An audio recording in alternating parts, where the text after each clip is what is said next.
की कितनी भीड़ होती है और सवालों की कितनी भरमार है। यहाँ इतने सारे माइक रखे हैं, पत्रकार सुबह सुबह भागकर ड्यूटी पर आए हैं, रिकॉर्ड भी कर रहे हैं, अपने अपने दफ्तरों में लाइव फीड भी दे रहे हैं। तब भी उनके चैनलों पर क्या लाइव चलता होगा? तब भी राहुल गांधी और अखिलेश यादव के बयान यूपी के ही जागरण या अमर उजाला में उस तरह से क्यों नहीं छपते हैं जिस तरह से मुख्यमंत्री योगी और प्रधानमंत्री नरेंद्र मोदी और बीजेपी के दूसरे नेताओं के छपते हैं? आखिर प्रधानमंत्री मोदी इस तरह की प्रेस कॉन्फ्रेंस क्यों नहीं कर सकते हैं, हमारा ये सवाल है। अगर उन्हें सवालों से घबराहट है, डर लगता है, तो मैं उनकी मदद कर सकता हूं। कम से कम भारत की जनता को यह देखने को मिले तो कि वे प्रेस कॉन्फ्रेंस कर सकते हैं, खुलकर उनसे सवाल पूछा जा सकता है। सारा पावर समेटकर खुद को आध्यात्मिक बताने और दिखाने का दावा भी करते हैं और एक बार खुली प्रेस कॉन्फ्रेंस का रिस्क भी नहीं उठा पाते। आखिर खुद को संत और फकीर की तरह बताने वाले प्रधानमंत्री मोदी का क्या चला जाएगा अगर वे खुली प्रेस कॉन्फ्रेंस में बैठ जाएं और सामने की कुर्सी पर हम जैसे पत्रकार बैठे हों? उनका क्या चला जाएगा? प्रधानमंत्री मोदी ने अपने कार्यकाल में अनेक तीर्थ स्थानों के दर्शन किए। एक कमजोर से कमजोर आदमी भी देवी देवताओं की आराधना से लौटकर खुद में शक्ति का एहसास करता है। प्रधानमंत्री नरेंद्र मोदी को प्रेस कॉन्फ्रेंस करने की शक्ति कब आएगी? यह सवाल हम उनसे पूछें या उनके आराध्य देवी देवताओं से? हर समय, हर अखबार, हर चैनल पर उन्हें देखते रहने वाली जनता को क्या यह सुख कभी नहीं मिलेगा कि प्रधानमंत्री मोदी खुली प्रेस कॉन्फ्रेंस कर रहे हैं?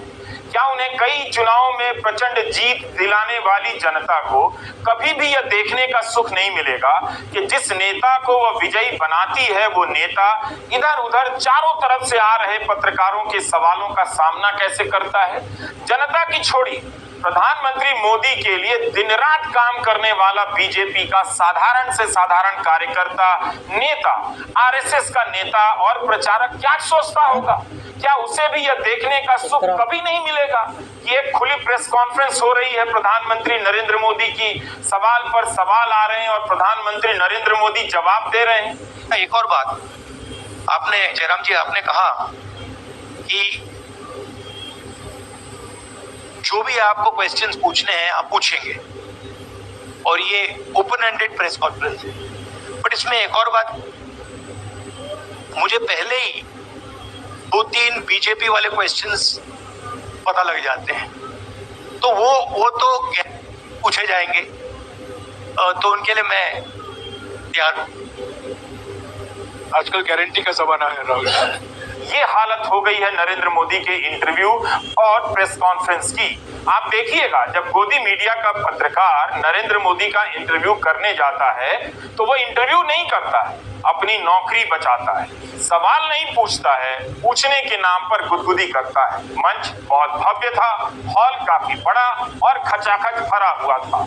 वहां पत्रकार भी बड़ी संख्या में आए, मगर किसी ने प्रधानमंत्री से सवाल नहीं किया, बल्कि सवाल पूछने का मौका ही नहीं दिया गया होगा। 5 अप्रैल को कांग्रेस ने अपना मैनिफेस्टो जारी किया। यहाँ भी मंच पर कांग्रेस के बड़े बड़े नेता मौजूद थे, मगर घोषणा पत्र जारी होने के तुरंत बाद पत्रकारों से सवाल लिया जाने लगा और पत्रकार सवाल भी पूछने लगे। क्या आपको ऐसा नहीं लगता राहुल जी कि ये जब आप करेंगे तब बीजेपी आपके ऊपर ये आरोप लगाएगी कि चूंकि केसेस जो है या पूछताछ विपक्ष के नेताओं से ज्यादा हुई, इसलिए ये प्रतिक्रिया में लाया गया रेशनरी लॉज अमेंडमेंट होंगे? इस दफा नरेंद्र मोदी को आप कितनी बड़ी राजनीतिक चुनौती मानते हैं सर 2024 के चुनाव? आज 2 तस्वीरें हैं, राहुल गांधी जी की और खड़गे जी की। कोई तस्वीर छुपाएंगे, कोई दिखाएंगे?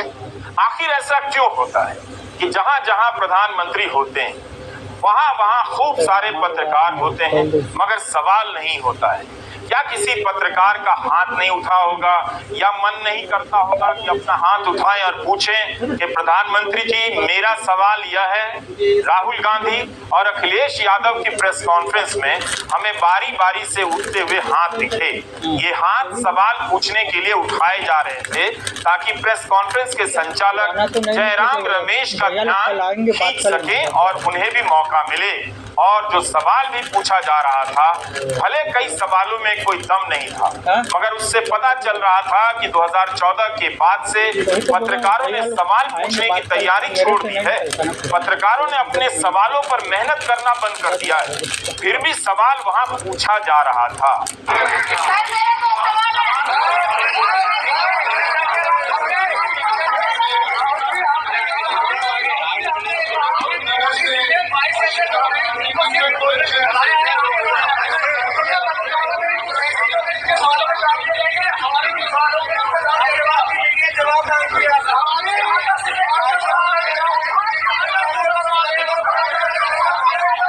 आपने प्रधानमंत्री मोदी का इंटरव्यू देखा, उनके इंटरव्यू की क्या हालत हो गई, किसी से छिपा नहीं। जितना भी राज श्रृंगार साज श्रृंगार से आप उनके इंटरव्यू को सजा दें, उसमें होता कुछ नहीं। राज श्रृंगार से मेरा मतलब है प्रधानमंत्री जहां बैठकर इंटरव्यू दे रहे होते हैं उसे भव्य बना दिया जाता है, शाही लगती है वो जगह। कई तरह के कैमरों का कोलाहल होता है, मगर किसी कैमरे से आता हुआ सवाल नहीं दिखाई देता। जो सवाल उठता है, देखने वाला उस सवाल पर हंस देता है कि ये सवाल है या पीआर है।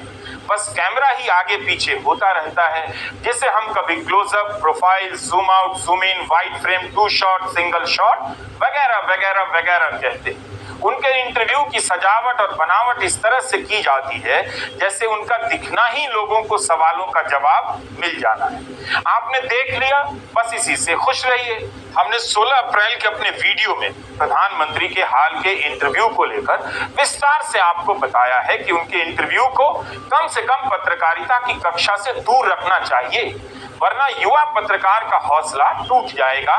उसे लगेगा कि जब यह पेशा इतना खत्म हो चुका है कि कोई प्रधानमंत्री से खुलकर सवाल नहीं कर सकता, तो वो इसकी पढ़ाई में अपना जीवन क्यों बर्बाद कर रहा है। मैं सवाल पूछने की स्वतंत्रता पर क्यों जोर दे रहा हूं, इसे हर आम जन को समझना है। आप फोटो और हेडिंग देखकर ही मत यकीन कीजिए कि नेताजी ने लिख दिया और वही हो गया।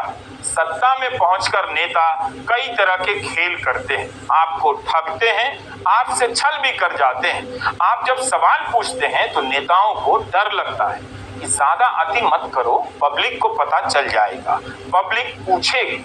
जिस जगह पर राहुल गांधी और अखिलेश यादव की प्रेस कॉन्फ्रेंस हो रही थी, उसी से थोड़ी दूर पर गाजीपुर में कचरे का एक बड़ा सा पहाड़ है, जहां हर वक्त चील, गिद्ध, कौवे मंडराते रहते हैं। 2024 का चुनाव खून पसीने से हासिल किए गए भारत के लोकतंत्र पर आशंकाओं के बादलों के घने होने का चुनाव है। इस चुनाव तक आते आते हम लोकतंत्र से जुड़ी कई मर्यादाओं को खत्म होते देख चुके हैं। सत्ता में लौटने के नाम पर अधिकारियों का अहंकार चढ़कर बोल रहा है और कुछ भी कर गुजरने की उनकी निर्लज्जता किसी गिद्ध की तरह आसमान में उड़ती हुई लोगों को चिढ़ा रही। आपसे यही कहना है कि अपने जिंदा दिल लोकतंत्र को लाश में बदलकर इन गिद्धों के सामने मत फेंकाइएगा। तो हमारा यही सवाल है कि क्या पत्रकार अब कभी भी खुलकर प्रधानमंत्री नरेंद्र मोदी से सवाल नहीं पूछ पाएंगे, जिस तरह से वे आज राहुल गांधी और अखिलेश यादव से पूछ रहे थे। रामनवमी की आप सबको, देश को बहुत बहुत शुभकामनाएं। ये चुनाव विचारधारा का चुनाव है। एक तरफ आरएसएस और बीजेपी जो संविधान है, लोकतांत्रिक सिस्टम है, उसको खत्म करने की कोशिश कर रही है, और दूसरी तरफ इंडिया गठबंधन, कांग्रेस पार्टी संविधान को, लोकतंत्र को डिफेंड करने की कोशिश कर रही है, उसकी रक्षा कर रही है। चुनाव में 2-3 बड़े मुद्दे हैं। सबसे बड़ा बेरोजगारी, दूसरे नंबर पर महंगाई, भागीदारी। मगर बीजेपी 24 घंटा डिस्ट्रैक्शन करने में लगी रहती है। कभी प्रधानमंत्री समुद्र के नीचे चले जाते हैं, कभी आसमान में सी प्लेन पे चले जाते हैं, मगर जो मुद्दे हैं उनके बारे में ना प्रधानमंत्री ना बीजेपी बात करती है। कुछ दिन पहले प्रधानमंत्री ने ANI को बहुत लंबा इंटरव्यू दिया, स्क्रिप्टेड था मगर फ्लॉप शो था।